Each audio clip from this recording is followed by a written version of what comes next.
In the town of Binda, no name inspired more dread than Jerry's. He was a man people crossed the road to avoid, a shadow that loomed over every family, market stall, and farm. Jerry was not just feared, he was despised, whispered about at night, cursed in private, yet obeyed in public. His reputation was built on cruelty and sealed by the tears of those who had fallen into his traps. Jerry's greatest weapon was money. He had turned lending into a business of blood, one where compassion had no place. He lent eagerly, but his interest rates were like noose ropes. Men borrowed with trembling hands, women begged for more time, and farmers prayed for good harvest just to keep him at bay. Yet no prayer, no pleading could soften Jerry's heart. If you failed to pay him on the exact day he demanded, your peace was gone. His goons would arrive at your home before sunrise. They would seize your goats, chickens, and sacks of grain. They would strip your house bare of anything worth a coin, and if that wasn't enough, they would drag your children to Jerry's compound to work until the debt was satisfied. Nobody was spared. Widow, orphan, elder, it made no difference. The darkest tale that solidified his title came from the home of Adeze, a widow who had borrowed a small sum to treat her sick child. She missed her repayment by 3 days. Jerry stormed into her hut, his cold eyes scanning the meager belongings she had left. When he found nothing of value, he seized her 10-year-old son, dragging the crying boy into the streets. The widow's screams pierced the air, but Jerry did not look back. "A debt is a debt," he said. "Pay back what you owe, if you want the boy back." The entire village erupted. Mothers held their children close, fathers whispered of curses, and, for once, even Jerry's own man shifted uncomfortably. It was only after the village chief himself intervened, paying the widow's loan from his own pocket, that the boy was released. Jerry thrived on the fear. He walked through Binda with a swagger, as though the hatred of the villagers was filled to his pride. He laughed when people cursed him under their breath. Then the tragedy of Mr. Donatus happened. Mr. Donatus was known throughout Binda as the quiet man who fixed bicycles. His workshop, a small shed near the central square, was always busy. His hands were always dark with grease, his back bent from years of crouching, yet he carried himself with the dignity of a man who worked honestly for his bread. His greatest pride was not in his skill with iron and spokes, but his daughter, Adora. Adora was a bright 16-year-old. She was his only child, the treasure of his late wife's memory, and he had sworn that nothing would keep her from completing her education. When the time came for her WIEC fees, Mr. Donatus did not have it, so he turned to Jerry. It was not because he trusted Jerry. Nobody did, but because Jerry always had money. Others might delay, asking for time, consulting their wives, or begging you to come back after the market day. Jerry never delayed. He produced the money instantly, and Donatus doesn't want his only daughter to have to deal with late entry issues. He borrowed, telling himself it was safe. After all, he had his savings with the village headmaster, just like all the other tradesmen. Every evening he had dropped his daily contribution there, and the headmaster, a man of letters and respect, had written down each contribution carefully in his big record book. At year's end, the money would come back with interest. It was a system that had served the village for decades. But when repayment time came, disaster struck. Donatus walked into the headmaster's compound with confidence, only to find the man, pale-faced, wringing his hands, his record book trembling in his grip. "My brother," the headmaster stammered. "I have failed you." "What do you mean?" Donatus asked. The truth spilled out like bitter medicine. The headmaster had pledged a piano to the church, a gift he could not afford. He had dipped into the savings, certain his corn harvest would cover the debt. But the corn disease had come that season, sweeping through every field, leaving shriveled stalks and empty barns. The headmaster's farm was gone, and there was no way to replace the savings. Donatus staggered under the weight of the news. The money was gone. The hope of repayment vanished into thin air. All that remained was Jerry, waiting like a vulture. Jerry did not wait long. His goons came to the workshop, their laughter echoing as they kicked aside bicycle tires and spilled tools onto the ground. "The master wants his money," they said, grinning. Donatus pleaded for time. He explained about the headmaster, the corn disease, the piano. He begged for mercy, but mercy was not a word in Jerry's language. That evening, Jerry himself appeared. He stood at the door of Donatus' workshop like a judge passing sentence. "You think I'm your brother?" Jerry scoffed. "When you took the money, did you not know the terms? Pay or perish, that's my way, you know it. Everyone knows it. Now pay." "I have nothing left," Donatus whispered, his voice breaking. "Give me time, Jerry. For Adora's sake. She is writing her exams. Jerry's eyes glittered with cruelty. He turned slowly, surveying the workshop, the rustling bicycles, the tools worn thin with use. None of it meant anything to him. Then his gaze fell on Adora, standing quietly in the doorway with her school bag clutched to her chest, her eyes wide with fear. "This one," Jerry said, pointing coldly, pointing at her. "She will serve until the debt is cleared." The words sliced through Donatus like a blade. He dropped to his knees, clutching Jerry's legs, crying out with desperation. "Please, not my daughter. Take the workshop. Take everything. But leave my child." But Jerry only kicked him aside. The villagers who gathered watched in silence, fear holding their tongues. No one dared speak against Jerry. They all remembered Adese's boy. They remembered how Jerry had dragged the child through the streets before, and they knew he would do it again. That night, whispers flew from house to house. "Jerry has done it again," they said. "This time it is Donatus' child." Donatus, the quiet man who mended bicycles and dreamed for his daughter's future, lay broken in his workshop, his heart crushed. Mr. Donatus had become a shadow of the man Binda once knew. His workshop, once full of the metallic clatter, now lay quiet. The bicycles piled in corners, unfinished, while his tools rusted under the harmattan dust. Donatus sat on a low stool all day, staring blankly. His heart leaped not with him, but with Adora, his only child, dragged away into Jerry's den of thieves. Every night he pictured her in that compound, her eyes wide with fear, her small hands clutched to her chest as men laughed in the shadows. The thought ate him alive. He barely ate, he barely slept. Only one desire consumed him now, to bring her out, even if it cost him his life. He had no one to run to. The villagers feared Jerry. The local DPO was his high-drinking companion, and the law bent to his will. If Donatus went to the police, they would laugh, perhaps even deliver him back to Jerry's men for a fresh beating. The village wouldn't do anything. If Adora was to be freed, it had to be something bigger, something that forced the region beyond Binda to notice. And so, Donatus devised a plan. He began to speak loudly in the evenings, in the hearings of anyone who would listen, about how he would go to Jerry's house, how he would confront the monster in his lair, how he would end it one way or another. The villagers shook their heads. "Donatus is broken," they whispered. "He has lost his mind." The word spread that Donatus was preparing to confront Jerry the wicked. Among those who heard was Omaha, the bricklayer. He and Donatus had been friends since childhood. Omaha begged him to abandon the madness. "Donatus," he said, gripping his friend's trembling hand, "this is a suicide mission. Jerry will cut you down before you cross his gate." But Donatus only smiled faintly, the smile of a man already walking toward the grave. "If my blood is what it takes to free my child, then so be it. I cannot sit while Adora wastes away in his house." In the end, he made his own decision. If Donatus was going to die, he would not let him die alone. He would wake before dawn and follow, even if it meant carrying his friend's corpse back to the village. The appointed morning came. At 3:30, the world was wrapped in silence, the stars sharp against the ink of the sky. Donatus rose from his stool, clutching a short stick he had prepared. At his waist, his work knife, old but still sharp, the blade that had mended countless tires, now chosen for a darker work. He moved through the shadows. Jerry's compound loomed ahead. The short fence was easy to scale. There were guards at the gates, but he knew their patterns. He had watched them for a week, studying the blind spots where their eyes never lingered.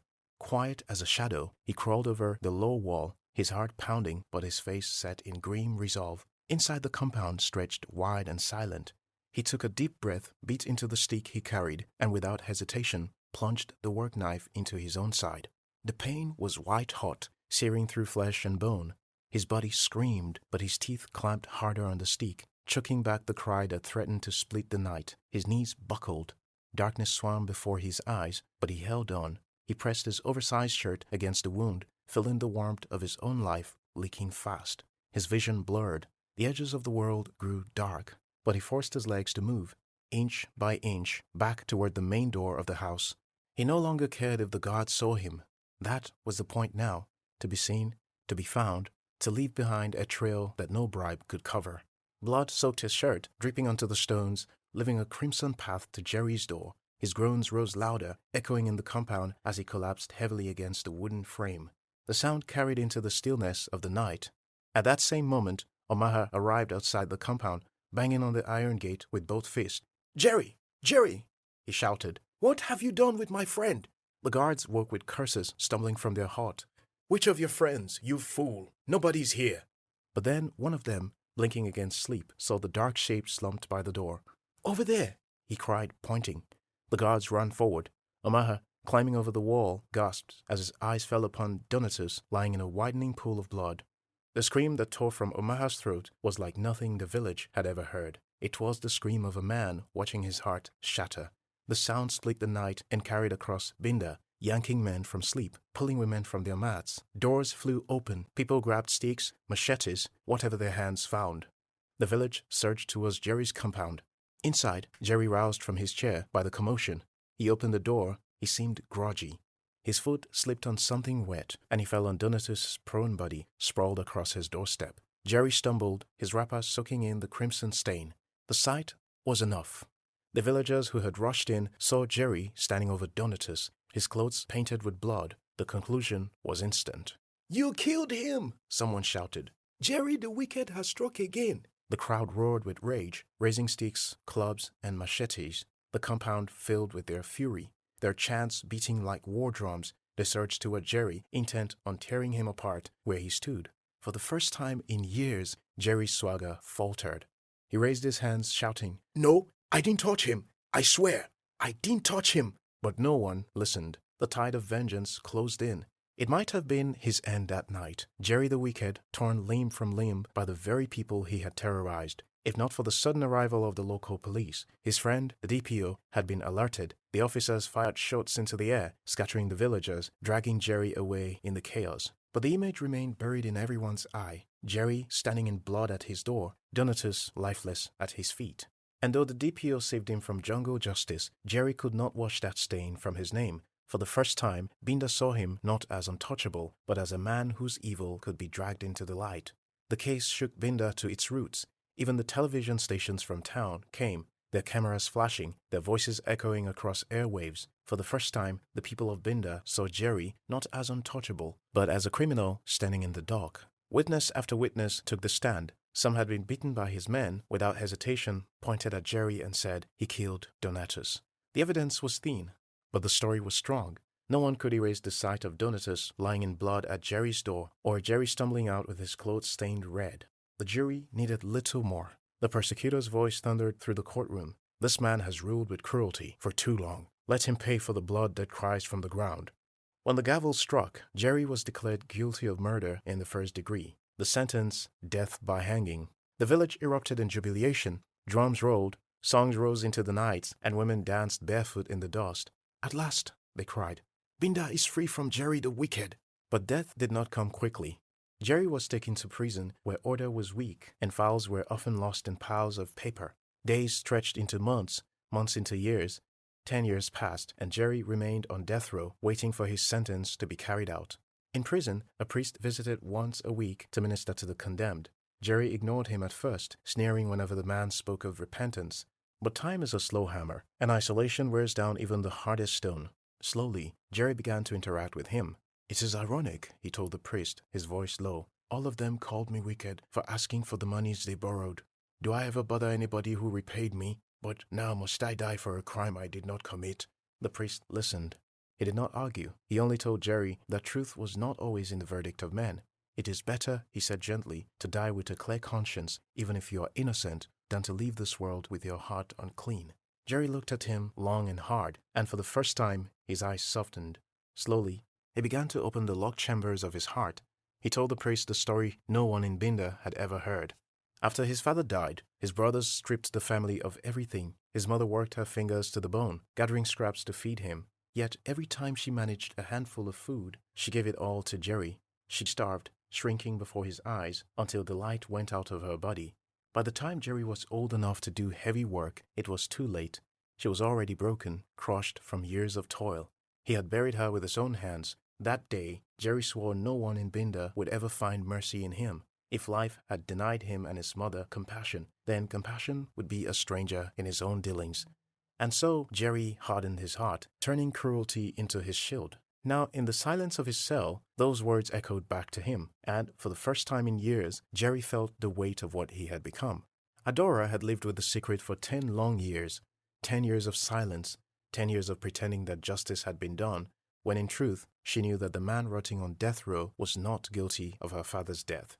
He was guilty of many things, yes, but not that one. And now, as a 26-year-old lawyer sworn to uphold justice, her conscience tormented her. That night still lived in her memory as if it had happened yesterday. She had not slept a wink. Hatred for Jerry had burned through her veins like fire. The whole village called him Jerry the Wicked, and she had wanted to make sure he paid. So she had crushed herbs into his food, the kind whispered about by old women at the market, but the herbs had only made him sleep. She had stood in the shadows of his compound, watching through the windows as he ate, watching as the spoon fell from his hand and his head sank onto the table. She had waited for hours, checking to see if he stirred. He hadn't. By the time the screaming began from the direction of her house, she was still standing outside Jerry's door, waiting for him to wake. And when he finally staggered out, woozy, his body heavy and unsteady, she had seen him stumble into her father's lifeless form. She had seen the blood stain the clothes. She had seen the villagers rush in and pronounce judgment before anyone asked the right question. And she had remained silent. At the trial, when witness after witness stood against Jerry, Adora had sat at her back, her silence as loud as thunder in her own heart. She told herself she hated him enough to let him hang. After all, it was Jerry's wickedness, his merciless loan, his threats that had driven her father to desperation and finally to take his own life. If Jerry had shown even a grain of compassion, her father might still be alive. But 10 years is a long time. Hatred hardens, but it also corrodes. And slowly, Adora's hatred corroded into guilt. Every night she replayed the image of Jerry's drugged body slumped at the table. She remembered the way he staggered, confused, when the screams shook him awake. She remembered the way he collapsed into her father's blood. The truth gnawed at her relentlessly. Jerry did not kill her father, but her silence would kill Jerry. The village had rallied around her, paid her school fees, clothed her, fed her. They had called her their daughter and invested in her future. They had rejoiced when she returned from university as a lawyer. But what did it mean to wear the robe of justice if she was hiding a lie? What did it mean to argue for truth in courtrooms when the deepest truth of her life was buried beneath silence? One evening, after another sleepless night, Adora walked into the prison chapel. The old priest was there, the same one who had ministered to Jerry for years. He looked up at her with kind eyes, as though he had been waiting. She fell on her knees before him and confessed everything. Her hatred, the herbs, her silence. When she finished, the priest was silent for a while. The priest's voice was soft, but it struck like hammer. "My daughter, the truth sets free, not only him, but you. Do not let your soul rot while an innocent man's body rots in chains." That night, she made her decision. The next morning, she filed a petition for review, attaching her sworn affidavit. The court date was fixed, and when it came, the village turned out in numbers. Adora stood up. In a steady and clear manner, she told everything: how she had poisoned Jerry's food, how she had kept watch through the night, how she knew he could not have killed her father. Jerry sat there, his face ashen, his body still gaunt from years of chains. For the first time, he did not curse or shout. He simply wept. Tears rolled down his face, carving lines through his rough skin. Not tears of anger, but tears because someone had finally spoken truth on his behalf. For once, someone had shown him mercy. When the judge declared the conviction overturned, when Jerry was ordered to be released, the village erupted in chaos. Some protested, saying wicked men deserved no mercy. Others said truth is truth, no matter how bitter.